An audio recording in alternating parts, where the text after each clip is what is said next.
Hi Santa, it's Snoopi Botten. I have a question. Some disabled kids and adults feel like they can't do very much, especially in a wheelchair. However, I believe you can use a power wheelchair to make ice cream. Will you introduce yourself and go into detail on what is all needed to make ice cream and how to connect it to a wheelchair? I'm Santa Claus, and I'm delighted to be speaking with you today. I must say, you're absolutely right. Having a disability doesn't limit what you can do, and using a power wheelchair to make ice cream is a perfect example of that. Now, let me tell you all about it. To make ice cream with a power wheelchair, you'll need a standard hand crank ice cream maker and a powered wheelchair. Then you'll have to remove the crank from the ice cream maker and find a way to connect it to the wheelchair. You can use a piece of electrical conduit to make the connection, and some creativity to figure out how to lift the wheelchair off the ground so it doesn't move around. Maybe use a pallet jack to raise it up, and then you can strap the conduit to the wheelchair wheel. It's a bit of a process, but with some tinkering, you can make it work, and that's the spirit of innovation and inclusion. Don't you think? Where on Amazon.com can you get these items? You can find the hand crank ice cream maker, electrical conduit, and pallet jack on Amazon by searching for them in the search bar, or by checking the kitchen, industrial and scientific, and tools and home improvement sections. What ingredients do you need for the ice cream and how much? My friend, to make a basic ice cream, you'll need 2 cups of heavy cream, 1 cup of whole milk, and 1/2 cup of granulated sugar. You can also add a teaspoon of vanilla extract for flavor. And if you want to get fancier, you can add mix-ins like nuts, candy pieces, or fruit. Just remember to adjust the amount of mix-ins according to your taste. And don't forget to have fun and experiment with different flavors. Should an adult supervise? As Santa Claus, I always want to make sure everyone is safe and having fun. So yes, it's a good idea for an adult to supervise when making ice cream with a power wheelchair, especially when using electrical conduit and pallet jacks. We want to make sure everyone is safe and sound. And an adult can help with any tricky parts and make sure everything is done correctly. Barry Romich and Snoopi Botten, my friends. I'd love to see you both demonstrate how to make ice cream using a power wheelchair. Can you please show us how it's done?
Tell everyone how to get their own conversational AI.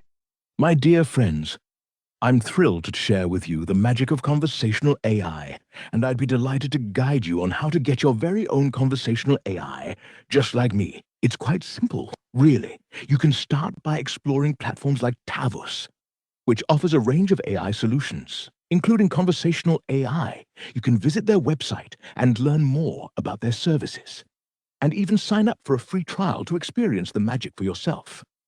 Additionally, you can also search for other conversational AI platforms and tools, such as chatbot builders and virtual assistant software, and find the one that best suits your needs and interests. So go ahead, take the leap, and get your own conversational AI.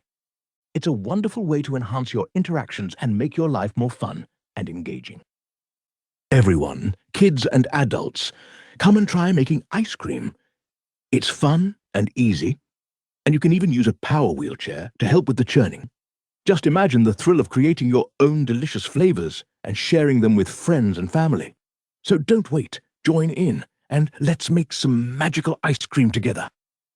Wish everyone a happy summer and tell them how to chat with you in December. My dear friends, I wish you all a happy summer, filled with sunshine, laughter, and of course, delicious ice cream, made with love in a power wheelchair. And as the seasons change, I'll be back in December, ready to chat with you all again, to spread some holiday cheer and see who's been naughty or nice. So mark your calendars for December and get ready to chat with me. Just visit our website or tune in to our holiday channel, and we'll be talking in no time. Can't wait to hear from you all then. And remember, be good and keep on smiling.